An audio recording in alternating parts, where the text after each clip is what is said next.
Última quarta-feira do mês de junho, nós estamos nos despedindo dessa série toda emocionante, toda legal, sobre família.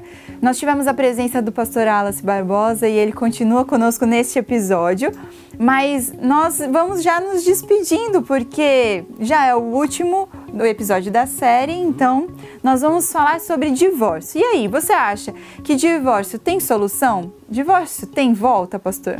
Eu conheço muitos casais que voltaram, inclusive na TV Novo Tempo tem um programa que nós gravamos com um casal que estava casado por um tempo, não lembro quanto tempo, se separou, ficou divorciado legalmente por 3 anos e depois eles conseguiram reconstruir a família e o casamento, e com todos os erros que eles cometeram, eles conseguem fazer uma família muito melhor hoje, né? Qual é o segredo? O segredo é você parar de olhar para você, parar de ser egoísta, parar de olhar, começar a olhar para o outro, entender o outro, respeitar o outro, aceitar o outro. Isso é tão simples, aceitar o outro, né? E pastor, por exemplo, algumas famílias, que nem a gente conversou em outras vezes sobre o amor, agora sobre a luta pelo casamento. Um dos lados quer lutar pelo casamento e o outro lado já não quer mais. Não. E aí, como lidar com os filhos? Como falar essa notícia da melhor forma para os filhos? Nunca tem uma forma boa, né? Eu vou dizer para você que seu pai morreu, que a sua mãe morreu, que seu cachorrinho morreu. Vai ser sempre uma coisa muito ruim, muito desafiadora. Agora, quanto mais respeitosos os pais forem um com o outro e quanto mais verdadeiro for, melhor será, menos dramático será. O que acontece é que eu vejo alguns casos assim, né? Então o pai, ele quer se separar de qualquer jeito, um esposo, né? Ou a mulher, assim, filhos, precisamos conversar, né? E eu vejo isso muito direto, ó, eu e sua mãe chegamos a uma conclusão de que não dá mais. Mentira! Aí ela vai embora, a mulher fica chorando, não era isso que eu queria, ou vice-versa. Então, veja, a verdade tem que ser dita com respeito, com carinho, dentro da idade que as crianças podem compreender, não é? Mas com verdade, com transparência e com respeito. O grande problema é que as pessoas chegam num ponto de tanta tensão que perdem o respeito pelo outro, perdem o respeito por si mesmo e começam a encontrar desculpas e caminhos para fazer o que querem. A mãe deles de assumir o papel de esposa, mas o papel de pai sempre vai existir. E quanto pior for essa relação, porque aí a mulher com raiva, magoada, chateada ou vice-versa, começa a falar mal do outro. Fala, seu pai é um monstro, porque seu pai é não sei o quê. Fala um monte do pai. Aí chega o dia que o pai vai pegar o filho para ir passar o final de semana, as férias ou coisa parecida na casa dele. Aí quando chega lá e fala assim, porque sua mãe não sei o que e tal. A criança fica desesperada. Quem está mentindo? O pai ou a mãe? Quem é que está falando a verdade, o pai ou a mãe? Quem é que... Aí a criança começa a ficar sem rumo e sem direção. Então, quando o pai e a mãe se respeitam e tratam com respeito aquela situação, com respeito ao outro, com respeito à criança, mesmo nessa tensão que ela vai crescer e vai sofrer, ela vai ter um pouco mais de segurança, porque há uma afinidade no discurso. E eu digo para a pessoa assim, olha, o seu esposo é o errado da história, deixa que a vida vai mostrar para o seu filho. Não precisa você detonar e falar mal dele, porque isso vai criar um momento ruim no futuro.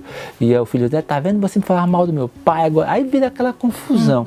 Deixa que a vida vai mostrar, ele vai crescer, vai amadurecer, vai entender o que aconteceu. Vai visualizar a situação. Clareza, agora já está uma pessoa madura, maior. Esconder nunca é a melhor opção. Nunca é a melhor opção. Né? E dizer além do que precisa, nunca é a boa opção. E destruir a imagem do outro nunca é a boa opção. Né? Humilhar, denegrir o outro nunca é uma boa opção. Tratar com respeito, independente do grau do erro do outro, né?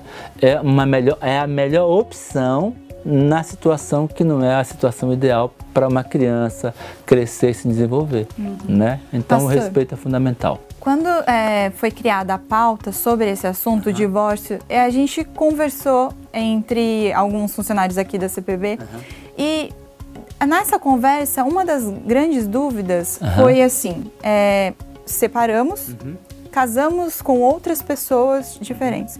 Como educar um enteado? Por quê? Porque algumas pessoas colocam barreiras, por exemplo, casam novamente, mas este é o meu filho, este é o seu filho, você não tem autoridade sobre o meu filho. Então a criança vai morar junto com essa nova família e começa a pegar fogo. Você vai destruir a criança, né? Vai destruir a criança. O correto é os dois se ajustarem e criarem um código de conduta para lidar com os filhos. Eu entrei num casamento, né? Não era o ideal, esse não era o ideal, mas eu entrei no outro casamento e já tem crianças ali. As crianças não são responsáveis, não são culpadas por aquela situação. Então o correto é nós juntarmos um código de conduta, nós dois, como esposo e esposa, pai e mãe, e tratar a criança com o melhor respeito possível em todas as situações. Eu não posso tirar a autoridade daquele que agora está ali ao meu lado ou daquela que agora está ao meu lado para construir a melhor família que a gente pode fazer o que a gente tem. E pastor, por exemplo, esse novo casal, ele é formado, tem as crianças moram ali com eles, mas aquela criança vai visitar o pai e a madrasta. E aí a madrasta e o pai são de outra denominação religiosa, outro tipo de vida, estilo de vida. E aquela criança fica num conflito. Ah, minha mãe e meu padrasto são totalmente tradicionais, não me deixam isso, não me deixam aquilo. E meu pai e minha madrasta são liberais, me deixam fazer tudo. Qual o conflito? O conflito que essa criança tem na cabeça é muito grande. É muito grande. E aí quando ela volta para casa da mãe com o padrasto, transforma são ruins, são outra maus. coisa. E aí tem que, de novo... É que o problema é o seguinte, é que a gente começa no poder de sedução, né? Então eu quero mostrar para você que eu sou bonzinho. Minha vida inteira, a maior parte da minha vida foi trabalhando na escola, e na escola tem muito disso. Né? Então, por exemplo, quando você percebe que os pais são separados e há um problema na escola, o pai ou a mãe que está longe vem como uma fera, além da conta, para super proteger, para mostrar para o filho que ele ama e que ele cuida. Então, quando eu começo a querer fazer isso para mostrar que eu sou bonzinho, porque o pai não tá estragando a criança apenas, ele está brigando com outra família ainda.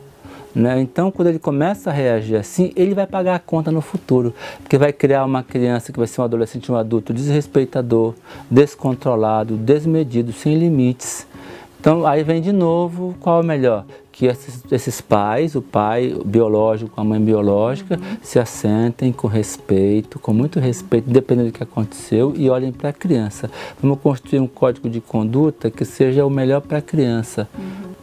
Entendeu? Então, eu não posso ser bonzinho. O bonzinho é deixar a criança fazer o que ela quer. Eu tenho que ser um pai bom. E um pai bom, ele faz o que é correto. Uma mãe boa, ela sabe dizer não, isso não é bom, você não vai fazer. E assim vai funcionar. Então, o que é ruim é porque os dois estão brigando ainda para mostrar para aquela criança quem é melhor. Como a mãe... Muitas vezes tem a criança em casa, ela vai pondo limite e tal, aquela coisa toda, né?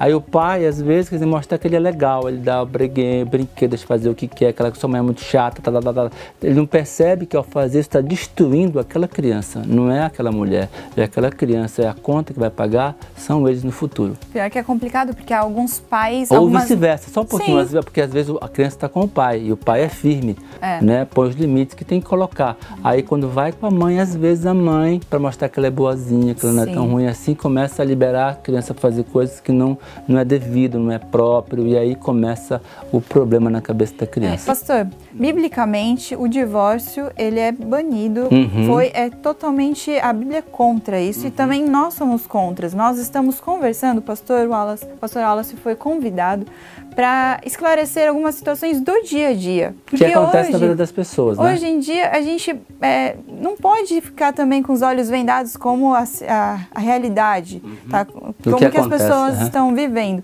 Então, nosso objetivo nessa discussão sobre divórcio, nesses conselhos que o pastor está dando, é para a gente viver melhor. Lidar com a situação que já está estabelecida, infelizmente. Não tem o que fazer, então a igreja adventista preocupada com esse tipo de situação tem o pastor Wallace na pessoa dele para cuidar, administrar e tentar desenvolver estratégias para melhorar Porque as famílias. Porque o nosso desafio é como lidar com as famílias e orientá-las para que isso não aconteça. Isso. Né? E biblicamente, por exemplo, o divórcio ele só é assim permitido em caso de adultério. Então a parte inocente, e é assim, a parte inocente não é obrigada a separar-se. Né? A parte inocente ela tem a possibilidade de, Mas o plano de Deus não é que isso aconteça, é de que as pessoas se entendam, se perdoem, se ajustem e avancem. Esse é o plano de Deus, não é? Agora pois não. Perdão. E agora, a situação às vezes chega num limite que não dá mais para viver com o cônjuge, e essa pessoa se vê abandonada, sem nenhum amparo, porque passou a maior parte do tempo com o cônjuge e agora... Como se reconstruir. Então, veja, o grande desafio é você lidar com você e com o perdão, né, que eu tenho que dar para o outro. Né? Porque às vezes você não queria e foi abandonado. Né? Biblicamente, olha como a coisa é complexa. Biblicamente, eu não tenho um direito para um novo casamento. Só por uma ação como essa. Olha como é desafiador, né? A gente, como ser humano, querer julgar a situação das pessoas, mas às vezes para separar-se, né, para o divórcio, só em caso de adultério. E a parte inocente vai poder decidir se quer continuar ou se não quer continuar. E uma boa parte, não a maior parte, continua. Também buscaram mais a Deus, né? Porque eu penso que Deus está muito envolvido no casamento e na família. E não adianta... Está envolvido em tudo, né, Mariane? E especialmente nesse tema do casamento. Porque o casamento é também um simbolismo do que Deus quer ter comigo. É né? Uma união, uma unidade, onde eu e Deus somos um só. Né? Como o homem e a mulher devem ser um só no casamento. Então, que Deus nos dê sabedoria para construir casamentos fortes e deixando claro que nós... Biblicamente, o divórcio é só em caso de adultério, o único caso é por adultério, e que a preferência é de que as pessoas se entendam e a partir dali se perdoem e reconstruam a vida, não é de separar. E se isso acontecer, então depois tem que aprender a lidar com os pedaços, com os cacos e tentar reconstruir a vida, né? Porque infelizmente as coisas elas têm que avançar. Sim. Pastor, olha para essa câmera e dá um recadinho para quem está em casa. Dá com seus conselhos como se reerguer e também como lutar para ser feliz. Quais são os pontos principais? A felicidade está em Deus, não está na outra pessoa. Né? A felicidade está em Deus, então busque Deus de todas as formas para que Ele possa consolar essa dor que acontece no seu coração. E aprenda a perdoar o outro. Né? Independente do que o outro fez, perdoe, porque se você não perdoar, essa mágoa vai destruir você. Né? E com Deus e com seus filhos, se for o caso que ficaram, aprenda a amá-los, respeitá-los e reconstruir a sua vida. Né? E aí, no momento oportuno, se você está liberado porque o outro adulterou, porque o outro casou, aí você com calma, com tranquilidade, ver para que lado você vai avançar para reconstruir sua vida ou não, né? Com outra pessoa ou não. Mas sempre há, que deixar claro, que sempre há solução. Quando você quer e quando você se entrega ao Senhor, o milagre pode acontecer. Inclusive para casais que se separaram e que depois voltaram, né? E é uma alegria muito grande quando isso acontece. É mesmo. Pastor, muito obrigada por este mês de junho. Conversamos sobre casamento, sobre filhos, sobre divórcio, sobre restauração. Muito obrigada. E você que está em casa, espero que você tenha gostado deste mês de junho. Se você não assistiu os episódios anteriores, corre lá na nossa timeline no Facebook e também no YouTube através do CPB Play.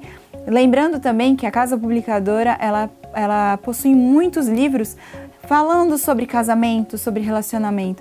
Se você quer saber mais sobre isso, acesse os nossos canais de venda. Fique com Deus e nos vemos em breve. Tchau!